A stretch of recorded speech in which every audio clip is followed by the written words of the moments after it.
Good evening to everyone. Welcome to Vision MPTET 2020। आज हम बात करने जा रहे हैं आपकी इंग्लिश पेडागोजी के अंतर्गत हमारा जो टॉपिक है the role of grammar in learning a language, अर्थात भाषा शिक्षण में ग्रामर की भूमिका के बारे में। ठीक है ना, इसमें कुछ हम एमसीक्यू करेंगे और इसके साथ ही हमारा टॉपिक कवर हो जाएगा। बात करते हैं, फर्स्ट क्वेश्चन है आपका, लैंग्वेज प्रोफिशिएंसी रिफर्स टू, भाषाई प्रवीणता के अंतर्गत क्या आता है या भाषाई प्रवीणता किस चीज़ को रेफर कर रही है ये बताना है आपको।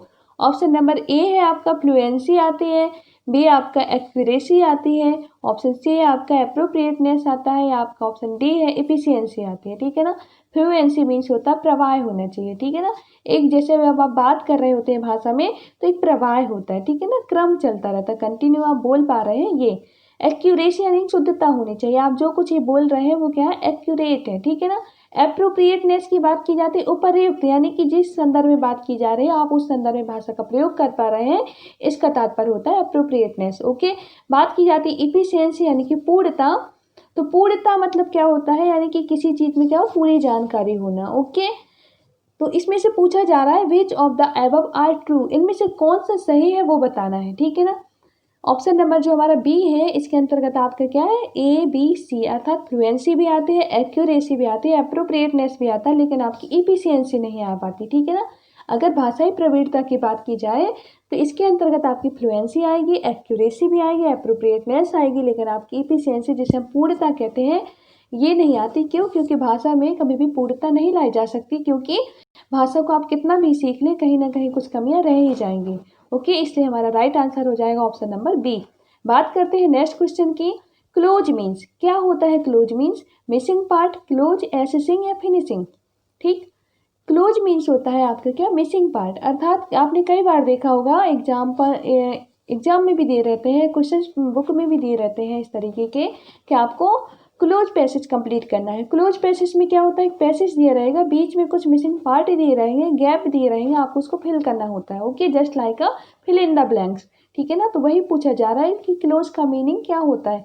क्लोज मीन्स होता है मिसिंग पार्ट। ओके, बात करते हैं नेक्स्ट क्वेश्चन की, which one of the following method is suggested for teaching grammar eight primary level. जब आप प्राइमरी लेवल यानी कि फर्स्ट टू फिफ्थ क्लास को क्या है, ग्रामर टीच कर रहे हैं, तो आप किस मेथड को फॉलो करेंगे ये पूछा जा रहा है। Text book method, inductive method, translation method या डिडक्टिव मेथड। आपका जो राइट आंसर है वह इंडक्टिव मेथड, यानी कि हमें किस ओर चलना है, एग्जाम्पल्स टू रूल्स चलना है, यानी कि उदाहरण से नियम की ओर चलना है। ओके, इसलिए आपका राइट आंसर हो जाएगा ऑप्शन नंबर बी।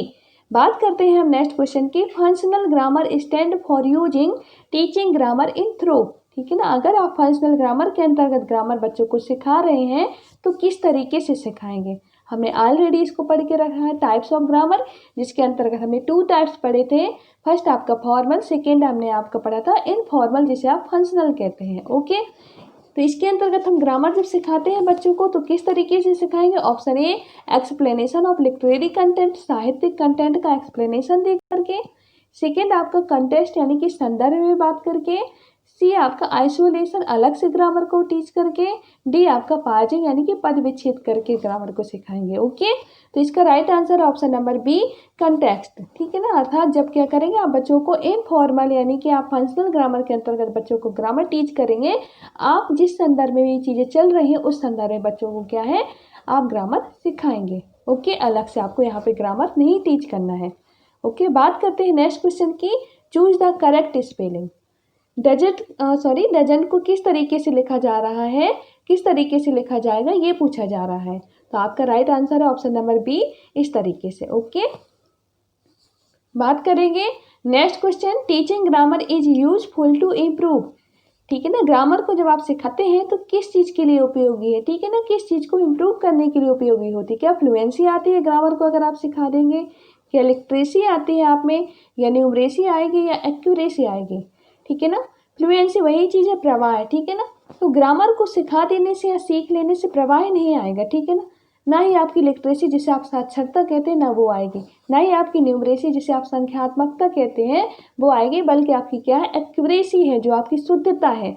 तो जब हम क्या है भाषा का प्रयोग करते हैं और उसमें हम ग्रामर यूज करते ही करते हैं तो उससे क्या होगा, हम जो बात कर रहे हैं, जो हम भाषा का प्रयोग कर रहे हैं, उसमें क्या होगा, एक्यूरेसी आएगी, ठीक है ना, शुद्धता आएगी।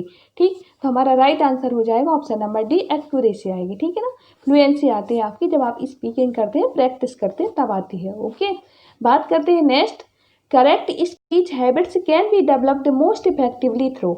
पूछा जा रहा है करेक्ट स्पीच हैबिट की, करेक्ट स्पीच की जो हैबिट है वो कैसे डेवलप होगी। ठीक है ना, प्रोनाउंसिएशन प्रैक्टिस के माध्यम से, ठीक है ना, वोकेबुलरी प्रैक्टिस के माध्यम से, सी क्विजेस के माध्यम से, डी है आपका डिक्टेशन के माध्यम से, जिसे आप श्रुत लेख कहते हैं, सुन करके लेख को लिखना। तो इसका जो राइट आंसर है आपका प्रोनाउंसिएशन प्रैक्टिस है। जब आपकी चीज़ों को क्या करेंगे, स्पीकिंग यानी कि उच्चारण करेंगे, ठीक है ना, बार बार प्रैक्टिस करेंगे, तो आप में क्या हो जाएगी, करेक्ट स्पीच की हैबिट डेवलप हो जाएगी। ओके, करेक्ट उच्चारण करना आप सीख जाएंगे। ठीक, बात करते हैं नेक्स्ट क्वेश्चन की, इन ग्रामर ट्रांसलेशन मेथड, जो आपका जीटी मेथड भी कहलाता है, आप इसको डिडक्टिव मेथड भी कहते हैं, ठीक है ना, इसके अंतर्गत ग्रामर इज टॉट डिडक्टिवली, क्या ग्रामर इसके अंतर्गत डिडक्टिव मेथड से टीच किया जाता है। ठीक है ना, ग्रामर इज टॉट इंडक्टिवली, क्या इंडक्टिव तरीके से ग्रामर को टीच किया जाता है। या there is no fixed way to of teaching grammar, यहाँ पर कोई तरीका नहीं है फिक्स कि हम ग्रामर को किस तरीके से टीच करेंगे। या the way to teach grammar are borrowed from the target language, या टारगेट लैंग्वेज से ग्रामर को उधार ले करके हम क्या करेंगे, सिखाएंगे। तो इसका जो राइट आंसर है आपका जीटी मेथड हमने ऑलरेडी कंप्लीट किया है अपने टॉपिक में।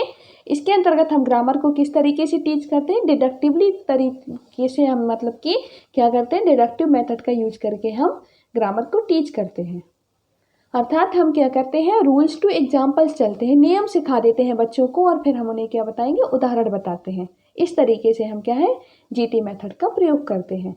बात करते हैं next question, in inductive method we proceed from, inductive method के अंतर्गत हम किस प्रोसेस को फॉलो करते हैं ये बताना। सिंपल टू कॉम्प्लेक्स है ये, बी ऑप्शन है रीडिंग टू राइटिंग है, सी ऑप्शन है पोएट्री टू प्रोज है, डी है आपका ऑल ऑफ द एबव। इसका जो राइट आंसर है वो है आपका सिंपल टू कॉम्प्लेक्स, सरल से जटिल की ओर चलते हैं हम इंडक्टिव मेथड में। ठीक है ना, बात करते हैं नेक्स्ट क्वेश्चन की, who formulated the theory of universal grammar, किसने फॉर्मुलेट की है थ्योरी, जो आपकी यूनिवर्सल ग्रामर की थ्योरी है, किसने फॉर्मुलेट की है ये पूछा गया है। ठीक है ना, तो सभी जानते हैं हमारे जो नॉम चॉम्स्की हैं, ठीक है ना, इन्होंने क्या है आपकी यूनिवर्सल ग्रामर को फॉर्मुलेट किया है। ठीक है ना, बात करते हैं नेक्स्ट क्वेश्चन की, grammar is practical analysis of, किसका है option number A language, B literature, C है आपका ऑल ऑफ दीज, डी है आपका नन ऑफ दीज। इसका जो राइट आंसर है, grammar is practical analysis of language. ठीक है ना, भाषा का प्रैक्टिकल एनालिसिस क्या होता है, आपको ग्रामर में ग्रामर देखने मिलती है। ठीक है ना, अर्थात कहने का तात्पर्य ये है, जो ग्रामर है आपकी, ठीक है ना, वो भाषा में आपको प्रैक्टिकली देखने मिलेगी। ठीक है ना, आपकी अगर बात की जाती है लिटरेचर की, तो इसकी थोड़ी टर्मोलॉजी भी अलग होती है और आप इसमें इतना यूज नहीं करते। ठीक है ना, इसमें इतने स्ट्रक्चर्स नहीं बना करके लिखते कि हम लिटरेचर में स्ट्रक्चर, लेकिन आप जब आप भाषा को फॉर्म करते हैं तो कहीं ना कहीं वो क्या होते हैं, आपकी ग्रामर बेस्ड ही होते हैं, इसलिए आपका क्या होता है, प्रैक्टिकल एनालिसिस माना जाता है। ओके, लैंग्वेज को। नेक्स्ट क्वेश्चन की बात करेंगे, one of the objective of teaching English grammar refers to. ठीक है ना, जब आप क्या इंग्लिश ग्रामर को टीच कर रहे होते हैं तो आप किस ऑब्जेक्ट को मतलब ध्यान में रखते हुए टीच करते हैं। ठीक है ना, क्यों आप टीच कर रहे हैं इंग्लिश ग्रामर, बच्चों को क्यों सिखा रहे हैं। ठीक, increase our power of memorising, हमारी मेमोराइजिंग की पावर बढ़ जाए इसलिए सिखा रहे हैं। Increase our originality of ideas, क्या हमारे विचारों में ओरिजिनलिटी आ जाए इसलिए हम इंग्लिश ग्रामर को सिखाते हैं या सीखते हैं। Develop the ability to express ideas logically and correctly in speech and writing, हमें क्या करना है, ठीक है ना, डेवलप करना है आइडियाज़ को, क्या करना है, उस एबिलिटी को डेवलप करना है जिसके माध्यम से हम अपने क्या है विचारों को लॉजिकली तरीके से या मतलब करेक्ट तरीके से क्या है, या तो बोल करके या लिखित फॉर्म में क्या एक्सप्रेस करने की जो योग्यता है वो डेवलप कर सके, इसलिए हम ग्रामर को सिखाते हैं। ठीक है ना, या नन ऑफ द अबव। तो इसका जो राइट आंसर है ऑप्शन नंबर सी है कि हमें वही चीज़ है एक्यूरेसी लाना।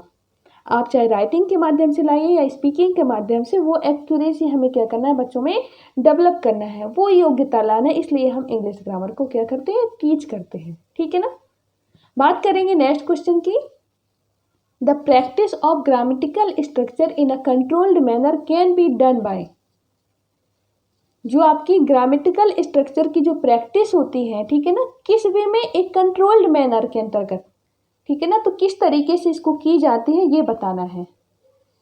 क्या है आपका ऑप्शन ए है गैप फिलिंग ग्रामर एक्सरसाइजेज के माध्यम से, सेकेंड आपका राइटिंग पैराग्राफ्स एंड एसेस के माध्यम से, सी है आपका explaining the use of particular structures के माध्यम से, डी है आपका correcting wrong sentences produced by learners. इसका जो राइट आंसर ऑप्शन नंबर ए है गैप फिलिंग ग्रामर एक्सरसाइजेस के माध्यम से आप क्या करेंगे, ग्रामेटिकल स्ट्रक्चर की प्रैक्टिस कराएंगे। लेकिन ये क्या एक तरीके से कंट्रोल्ड मैनर होता है, ठीक है ना, यानी कि एक नियंत्रित रहता है, इसका जो नियंत्रित दायरे के अंतर्गत आप क्या कर रहे हैं, इसमें ग्रामर सिखा रहे हैं, ग्रामेटिकल स्ट्रक्चर सिखाते हैं। ओके, इसलिए आपका राइट आंसर हो जाएगा ऑप्शन नंबर ए। बात करेंगे नेक्स्ट क्वेश्चन की, which one of the following methods of teaching can not be used interchangeably with each other. आपको उस मेथड को बताना है जिसमें हम क्या है, भाषा को चेंज करके नहीं पढ़ाते हैं, ठीक है ना, उस मेथड को पढ़ाना है, बताना है आपको। तो किसमें, incidental method, direct method, correlative method या आपका रेफरेंस मेथड। तो आपका जो राइट आंसर है वो हो जाएगा option number B direct method. क्यों, क्योंकि इसमें हम क्या भाषा को मतलब बदल करके नहीं पढ़ाते, डायरेक्ट अगर हमारी जो कोई टारगेट लैंग्वेज है तो डायरेक्ट हम टारगेट लैंग्वेज में बात करते हैं डायरेक्ट मेथड में, ठीक है ना। जबकि अगर बात की जाती कोरिलेटिव, रेफरेंस मेथड या इंसिडेंटल मेथड में हम बेस लैंग्वेज से ट्रांसफॉर्म करके लैंग्वेज को टारगेट लैंग्वेज में बात करते हैं, लेकिन डायरेक्ट मेथड के अंतर्गत नहीं। Okay, thank you to all.